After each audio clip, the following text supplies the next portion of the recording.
الحمد لله رب العالمين والصلاة والسلام على نبينا محمد وعلى آله وأصحابه أجمعين أما بعد toutes les louanges, toutes les glorifications reviennent de droit à Allah subhanahu wa ta'ala, Seigneur des cieux et de la terre.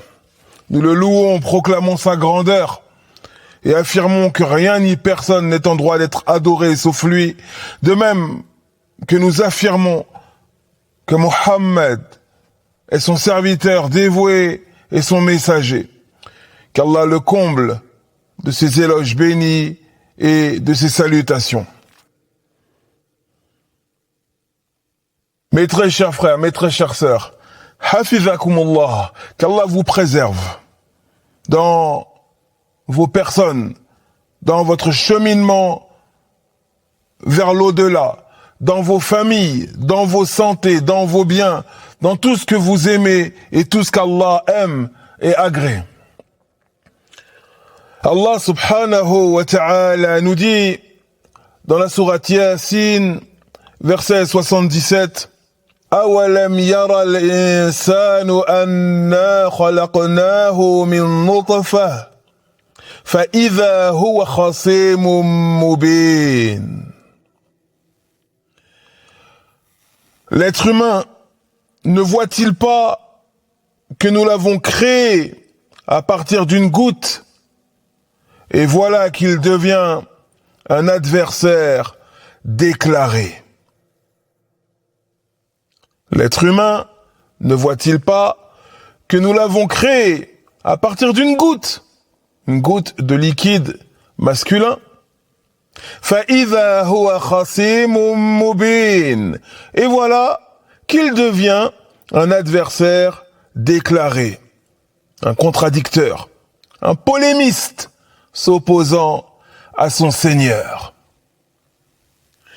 Ce verset, cette immense parole d'Allah subhanahu wa ta'ala, parmi ses particularités, c'est qu'elle réveille les cœurs.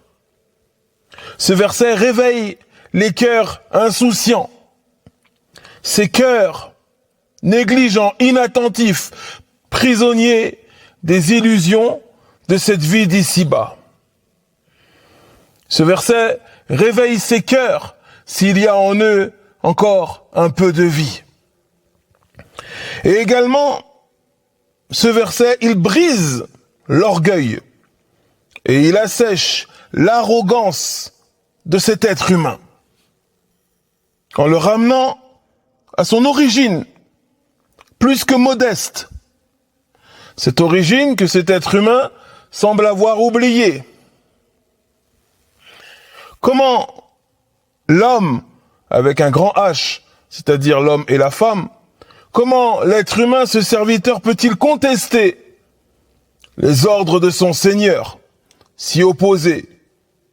Comment cet être humain peut-il rejeter la toute-puissance d'Allah subhanahu wa ta'ala alors qu'il sait lui-même, cet être humain, qu'il a été créé à partir d'une infime goutte de liquide masculin. Une infime goutte méprisable et fragile. Et Allah subhanahu wa ta'ala attire notre attention sur ce point lorsqu'il nous dit dans la sourate At-Tariq, il nous dit فَلْيَنْظُرِ الْإِنسَانُ مِمَّا خُلِقَ خُلِقَ مِن مَّاءٍ دَافِقٍ. Il nous dit que l'être humain regarde attentivement à partir de quoi il a été créé. Il a été créé à partir d'un liquide jaillissant, la semence de son père. Ici, Allah subhanahu wa ta'ala invite l'être humain une nouvelle fois à méditer, à réfléchir sur son origine, afin de reconnaître le pouvoir, la toute-puissance de son Créateur. Et Allah subhanahu wa ta'ala nous dit également, dans la sourate Al-Insan, il nous dit « Inna khalaqna al-insana min nutfatin amshajin nabtalih, faja'alnahu sami'an basira » Il nous dit, subhanahu wa ta'ala, nous avons certes créé l'être humain d'une goutte mélangée, c'est-à-dire composée des éléments issus de son père et de sa mère. D'une goutte mélangée donc, afin de le mettre à l'épreuve, ainsi nous lui avons accordé l'ouïe et la vue. Et le nous ici, c'est Allah subhanahu wa ta'ala qui parle de lui-même. Subhanahu wa ta'ala. Et c'est un usloub, c'est un procédé qu'on appelle le nous royal. Comme on pouvait trouver dans l'histoire de France, certains rois, lorsqu'ils décidaient une chose, ils disaient « Nous avons décidé de construire tel ou tel pont, nous avons décidé de lever un impôt, etc. etc. » Ils employaient ce « nous ». Et Allah subhanahu wa ta'ala, c'est lui le roi des rois. Il est le plus en droit, subhanahu wa ta'ala, d'employer ce nous royal. Donc quand Allah nous dit « Inna khalaqna al-insana min nutfatin amshajin nabtalih, faja'alnahu sami'an basira » Nous avons certes créé l'être humain d'une goutte mélangée afin de le mettre à l'épreuve, de le tester. Ainsi, nous lui avons accordé l'ouïe et la vue. Allah subhanahu wa ta'ala parle de lui-même, car il est le seul créateur, subhanahu wa ta'ala, le seul Seigneur, subhanahu wa ta'ala, le seul qui mérite l'adoration. Mes très chers frères, mes très chères sœurs, la création de l'être humain, comme vous le savez déjà, est liée à de grandes sagesses. Et parmi celles-ci, l'épreuve dans cette vie d'ici-bas et la rétribution dans l'au-delà. Parmi les sagesses pour lesquelles Allah subhanahu wa ta'ala a créé l'être humain, le fait de l'éprouver dans cette vie d'ici-bas et de le rétribuer dans l'au-delà. C'est pour cela qu'Allah subhanahu wa ta'ala nous dit dans la sourate Al-Mulk الذي خلق الموت والحياة ليبلوكم أيكم أحسن عملا. Lui, Allah, qui a créé la mort et la vie afin de vous éprouver, afin de voir lesquels d'entre vous seront les meilleurs en œuvre. Celui qui a débuté la création de l'être humain à partir d'une simple goutte de liquide masculin est certes parfaitement capable de le ressusciter, de le ramener à la vie après sa mort. C'est pour cela qu'Allah subhanahu wa ta'ala nous dit أَوَلَمْ يَرَ الْإِنسَانُ أَنَّا خَلَقْنَاهُ مِنْ نُطْفَةٍ فَإِذَا هُوَ خَصِيمٌ مُبِينٌ. L'être humain ne voit-il pas que nous l'avons créé d'une goutte et voilà qu'il devient un adversaire déclaré? Tout de suite après nous avoir dit cela, Allah subhanahu wa ta'ala nous dit وَضَرَبَ لَنَا مَثَلًا وَنَسِيَ خَلْقَهُ قال من يحيي العظام وهي رميم قل يحييها الذي أنشأها أول مرة وهو بكل خلق عليم. Allah subhanahu wa ta'ala nous dit, l'être humain nous présente une objection tout en oubliant sa propre création. Il dit, qui donc redonnera vie à ces ossements lorsqu'ils seront réduits en poussière? Dis, celui qui les a créés la première fois leur redonnera vie, et il est certes parfaitement connaisseur de toute création. Donc Allah subhanahu wa ta'ala, dans ces versets de la sourate Yassine, tout d'abord il attire notre attention sur l'être humain en nous disant que l'être humain ne voit-il pas qu'il a été créé à partir d'une goutte, et voici qu'il devient un adversaire déclaré, un contradicteur. Et Allah poursuit en nous disant, l'être humain nous présente une objection. C'est-à-dire que les gens disent, ces gens qui sont morts, dont les corps se sont décomposés sous terre, eh bien, personne ne pourra les ressusciter. Personne ne pourra les ramener à la vie. Et Allah subhanahu wa ta'ala nous dit, قل يحييها الذي أنشأها أول مرة وهو بكل خلق عليم. Dis, celui qui les a créés une première fois leur redonnera vie. وهو بكل خلق عليم.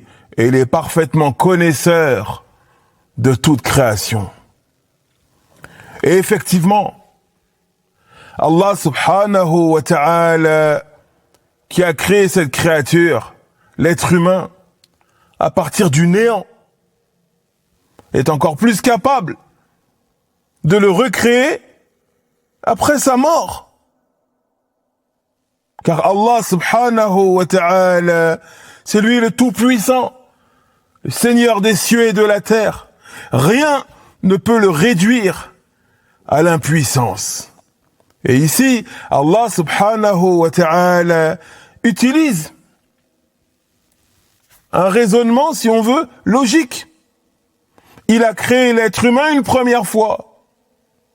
Donc même si cet être humain meurt, même si son corps se décompose sous terre, même si ses os deviennent poussière, eh bien Allah subhanahu wa ta'ala sera capable de le recréer. Rien ne peut le réduire à l'impuissance, subhanahu wa ta'ala. Mes très chers frères, mes très chères sœurs, al-kibr, l'orgueil, wal-inad, fil batil, l'arrogance et l'entêtement dans le faux sont parmi les pires des calamités qui peuvent frapper un être humain. Car cet orgueil, cette arrogance et cet entêtement dans le faux conduisent parfois, wal-iyadhu billah, à la mécréance, ou maintiennent dans la mécréance la personne qui n'est pas croyante. C'est pour cela que le prophète Mohammed, alayhi salatu wassalam, nous a mis en garde contre l'orgueil, contre l'arrogance, contre la vanité. Il nous dit dans le hadith authentique rapporté par l'imam Muslim, n'entrera jamais au paradis celui qui possède dans son cœur ne serait-ce que le poids d'une poussière d'orgueil. N'entrera jamais au paradis celui qui possède dans son cœur le poids d'une poussière d'orgueil, l'équivalent du poids d'une poussière en orgueil. Mithqalu dharratin min kibr. Dans son cœur, celui qui possède cela dans son cœur n'entrera pas au paradis. Wal-iyadhu billah. Cet orgueil, cette vanité, cette fierté mal placée qui te pousse à rejeter la vérité et à mépriser les gens. Et certains, parmi les pieux prédécesseurs, disaient « Ajibtu libni Adam, awwaluhu nutfa, wa akhiruhu jifa, wa huwa bayna dhalik yahmilu al-'adhira, fa fima al-kibr » Il disait « Vraiment, l'être humain me surprend. Je suis stupéfait vis-à-vis de l'être humain. Son début est une goutte de liquide masculin. Sa fin est un cadavre. Et entre les deux, il porte les excréments dans son ventre. Alors, d'où lui vient cet orgueil? Comment peut-il être orgueilleux? Ajibtu libni Adam. Je m'étonne de l'être humain. Je suis stupéfait, je suis surpris. Awwaluhu nutfa. Son début est une goutte de la semence, akramakumullah, de son père. Wa akhiruhu jifa. Et sa fin est un cadavre. Car on meurt tous. Et entre les deux, entre son début et sa fin, durant sa vie, cet être humain porte dans son ventre des impuretés, des excréments, de l'urine. Akramakumullah, qu'Allah vous honore. Alors, d'où lui vient cet orgueil? Comment cette créature si faible, si imparfaite, peut-elle manifester de l'orgueil? Et cette parole, eh bien, elle nous rappelle la réalité du corps humain. Cette parole nous rappelle la réalité du corps humain, notre nature, afin de combattre cette fierté, cette vanité, cette arrogance qui peut nous toucher. Wal'iyadhu billah. Ayyuhal mu'minoun, mes très chers frères, mes très chères sœurs, serviteurs d'Allah, celui qui a eu le pouvoir de commencer la création à partir d'une faible, une insignifiante goutte, est, comme vous le savez déjà, à plus forte raison capable de la renouveler après la mort de l'être humain. Et il est celui, Allah subhanahu wa ta'ala, que tu dois adorer de manière exclusive. Celui à qui tu dois obéir. Celui à qui tu dois obéir. Celui que tu dois craindre. Celui en qui tu dois placer tous tes espoirs. Celui que tu dois invoquer avec humilité et recueillement. Ton Seigneur, ton Créateur, Allah subhanahu wa ta'ala, lui qui t'a créé à partir de rien. C'est pour cela, lorsque l'on sent monter en nous de l'orgueil, de la vanité, on se doit de se rappeler de notre origine extrêmement modeste, humble et insignifiante en vérité. On est issu de la semence de notre Père. On est sorti de ses parties intimes une première fois, puis une seconde fois, on est sorti des parties intimes de notre mère. Voilà notre réalité. Voilà d'où l'on vient. Voilà ce que l'on est. Donc, il n'y a nulle place à l'arrogance chez un être humain. On doit être humble et modeste. Si ta force, ta puissance, tes capacités te réjouissent, t'émerveillent, eh bien rappelle-toi ta faiblesse originelle, intrinsèque. Si tu oublies l'au-delà, ou que tu vois l'au-delà, la résurrection, comme une chose lointaine, eh bien rappelle-toi que celui qui t'a créé une toute première fois d'une simple goutte, eh bien, il te ressuscitera pour le jugement et la rétribution. Et on se doit de garder ceci en mémoire. La conscience de la résurrection et de la rétribution devant Allah subhanahu wa ta'ala. Car c'est une aide pour réformer nos comportements. Mon très cher frère, ma très chère sœur, sois donc perspicace, lucide, vigilant dans cette vie d'ici-bas. Ne la traverse pas, cette vie d'ici-bas, comme une âme insouciante, une âme négligente, une âme prisonnière des artifices, des illusions de cette vie d'ici-bas, une âme sourde et aveugle au signe d'Allah subhanahu wa ta'ala, Seigneur des mondes. Lui qui nous dit dans la sourate Ad-Dukhan, وَمَا خَلَقْنَا السَّمَاوَاتِ وَالْأَرْضِ وَمَا بَيْنَهُمَا لَاعِبِينَ مَا خَلَقْنَاهُمَا إِلَّا بِالْحَقِّ وَلَكِنَّ أَكْثَرَهُمْ لَا يَعْلَمُونَ. Il nous dit, nous n'avons pas créé les cieux et la terre et ce qui se trouve entre eux par jeu, sans but. Nous ne les avons créés qu'en toute vérité, avec une sagesse et une finalité juste, mais la plupart des gens ne savent pas. Mais la plupart des gens ne savent pas.